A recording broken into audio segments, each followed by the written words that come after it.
PSSI resmi merilis 41 nama Garuda Calling pertama dari pelatih John Herdman yang baru saja ditunjuk sebagai pelatih kepala Timnas Indonesia di awal tahun 2026, di mana 41 nama ini akan nantinya diseleksi untuk bisa melakoni laga FIFA Series, yaitu laga persahabatan resmi. Ini merupakan turnamen baru yang dijalankan oleh FIFA mempertemukan negara-negara dari berbagai kontingen, di mana Indonesia sendiri nanti akan berhadapan dengan Bulgaria, Saint Kitts Nevis, dan juga Kepulauan Solomon, yang pertandingannya bisa disaksikan di MTEK Media, di channel SCTV ataupun Indosiar, bahkan bisa disaksikan di video di tanggal 27 dan juga 30 Maret 2026. Sebelum gue bahas ada beberapa nama menarik dan juga nama baru yang dipanggil oleh John Herdman, gue mau bacain dulu satu persatu siapa 41 nama yang dipanggil oleh Herdman, di mana di posisi penjaga gawang ini John Herdman memanggil 5 penjaga gawang.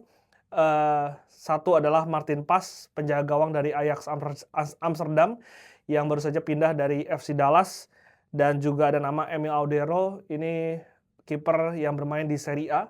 Ada juga 2 kiper dari Super League, yaitu seorang Nadio Argawinata, kiper dari Borneo FC, dan juga Hernando Ari, kiper dari Persebaya Surabaya.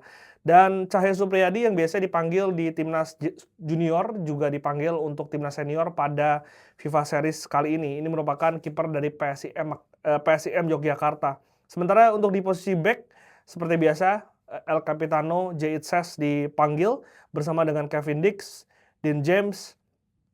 Ada juga nama Justin Hubner yang kembali dipanggil bersama dengan Nathan Choaon, Doni Tripamungkas, Rizky Ridho, dan juga Sandy Walsh dipanggil untuk FIFA Series kali ini bersama dengan Fajar Faturrahman. Ini merupakan pemain baru dari Persija Jakarta yang baru saja pindah dari Borneo FC. Ada juga back dari Bayangkara yaitu Muhammad Ferrari, dan juga back dari Malut United Yance Sayuri. Sementara Elkan Bagot juga akhirnya dipanggil oleh John Herdman. Ini merupakan kembalinya Elkan setelah beberapa tahun tidak dipanggil oleh Timnas Indonesia karena sejumlah masalah yang terjadi di belakang.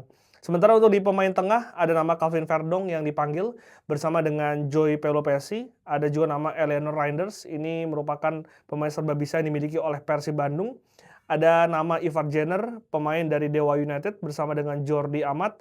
Sementara Maklok dan juga Kambuaya ini akan juga mengisi posisi tengah dari Timnas Indonesia bersama dengan Witan dan juga Egy Maulana Fikri.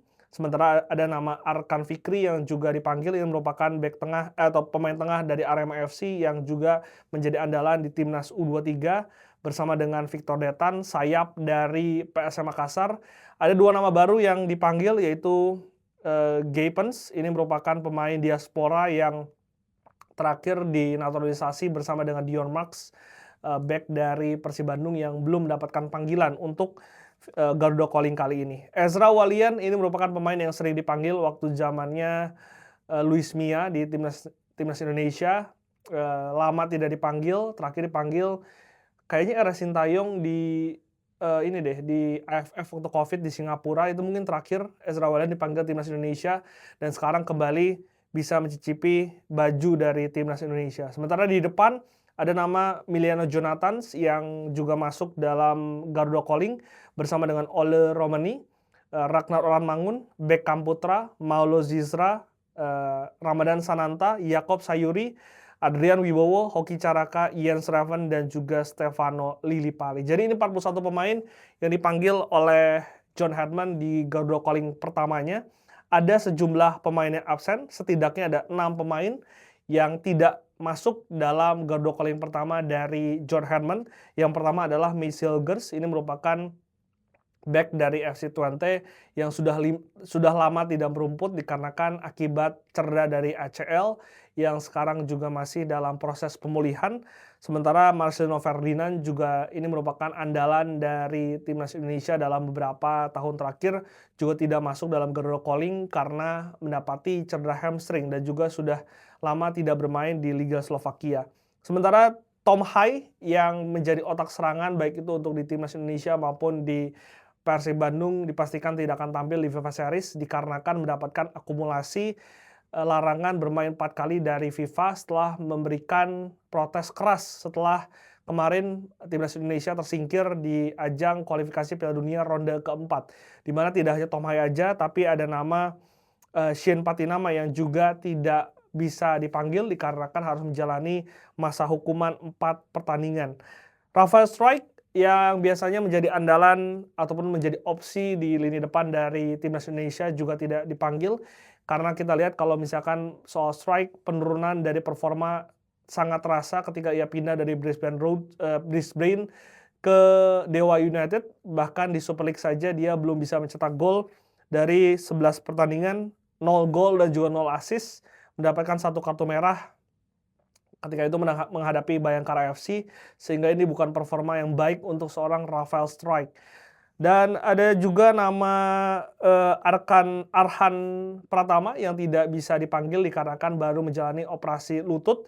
Begitu juga dengan Asnawi Mangkualam yang pada bulan Januari kemarin mendapati ataupun harus menepi akibat cedera ACL. Sehingga ini merupakan nama-nama yang absen, dan ada satu nama yang menurut gua juga sayang tidak dipanggil, yaitu nama seorang Teja Pakualam, kiper dari Persib Bandung. Teja dulu di tahun 2018-an merupakan salah satu andalan dari timnas Indonesia. Memang secara usia tidak lagi di masa prime-nya, tapi kalau kita lihat bagaimana capaiannya bersama dengan Persib Bandung di musim ini sangat luar biasa. Bahkan Teja Pakualam menjadi kiper dengan catatan clean sheet terbanyak di Super League, 13 atau 14 clean sheet hingga pekan ini. Bahkan Teja Pakualam ketika bermain di Gelora Bandung Lautan Api belum pernah kebobolan satupun. Artinya belum ada pemain dari tim manapun yang bisa membobol gawang Teja Pakualam ketika Persib Bandung bermain di hadapan ribuan bobotoh di Stadion Gelora Bandung Lautan Api. Tapi sayang Teja Pakualam kalah bersaing dengan nama-nama tenar lainnya seperti Martin Pas, Emil Audero, Nadeo, Hernando, bahkan Cahya Supriyadi. Tentu John Herdman yang pada akhirnya mengetahui siapa pemain yang terbaik, apa yang ia butuhkan, karena kita tahu John sendiri sudah berkeliling di Super League. Ia tampak beberapa kali menonton laga-laga di Super League dan juga sudah berkeliling Eropa juga untuk bisa memantau para diaspora yang ada di bermain di Liga Eropa. Jadi ini merupakan sangat excited, sangat menarik untuk bisa dinantikan nanti siapa starting 11 pertama yang akan diturunkan oleh John Herdman, dan juga bagaimana nanti timnas bermain, apa taktik dan juga skema permainan yang disiapkan. Ini sangat menarik untuk bisa disaksikan di tanggal 27 Maret 2026. Tapi dari nama-nama, dari 41 nama tadi yang dipanggil, Cahya Supriyadi menurut gua menjadi nama yang promosi bersama dengan Arkan Fikri dan juga Victor Detan. Ini merupakan langganan-langganan dari timnas U23 bersama dengan Adrian Wibowo juga. Ini merupakan pengalaman untuk mereka untuk bisa mematangkan skill dan juga mematangkan experience mereka di timnas senior, karena akan berbeda ketika mereka bermain bersama dengan pemain-pemain yang bermain di Eropa seperti Jayitses, Martin Pas, dan juga Kevin Dix. Selain itu, Gaypens juga menarik untuk bisa dinantikan apa kontribusi yang bisa ia berikan untuk timnas Indonesia, karena jujur gue belum pernah nonton Gaypens bermain seperti apa. Hanya tahu dia pernah dinaturalisasi oleh Ketum PSSI Erick Thohir, dan dengan kehadiran dari Elkan Bagot juga ini menarik nanti bagaimana persaingan di lini belakang, karena Elkan sendiri sudah lama tidak dipanggil oleh timnas Indonesia. Ini bisa menjadi opsi karena kita tahu terakhir kali mungkin Elkan bermain bersama dengan Ezra Walian di AFF 2021 kalau nggak salah. Ketika itu di Singapura, Indonesia kalah di final bersama dengan Thailand waktu itu, kalah dari Thailand di final, berada di posisi kedua. Jadi comeback Elkan juga sangat dinantikan, bersama dengan juga nama Fajar Fatur Rahman yang juga tadi gue katakan sering bermain ataupun sering dipanggil di timnas junior pada beberapa tahun terakhir. Milano Jonathan tampaknya tidak akan hadir meskipun masuk dalam Garuda Calling, dikarenakan Miliano sendiri baru mendapatkan cedera lutut ketika bermain di Liga Belanda bersama dengan Excelsior. Saat itu ia dilanggar oleh Petrov, ini salah satu pemain Bulgaria yang nantinya akan juga bermain di stadion di Indonesia. Kita akan nantikan nanti tanggal 27 Maret, yang pasti Indonesia akan melawan Saint Kitts Nevis dari CONCACAF. Ini merupakan tim peringkat 154 dunia, dan nanti jika menang maka timnas Indonesia akan berhadapan dengan antara Bulgaria yang saat ini berada di posisi 87 peringkat dunia dari UEFA dan juga Kepulauan Salomon yang berada di peringkat 152 yang merupakan tim asal Oceania yang dimana laga final FIFA Series akan berlangsung di hari Senin 30 Maret 2026. Kalian sekali lagi bisa nonton pertandingannya, debut dari John Herdman di MTech Media, di SCTV ataupun di Indosiar, bahkan kalian juga bisa nonton nanti di video. Kita akan nantikan gimana debut dari John Herdman. Apapun hasilnya, berikan dia waktu, setidaknya sampai tahun depan, karena ini merupakan tim baru, pelatih baru, staf kepelatihan baru, sehingga mereka membutuhkan waktu untuk bisa beradaptasi dan juga meracik skema yang tepat untuk timnas Indonesia ke depan.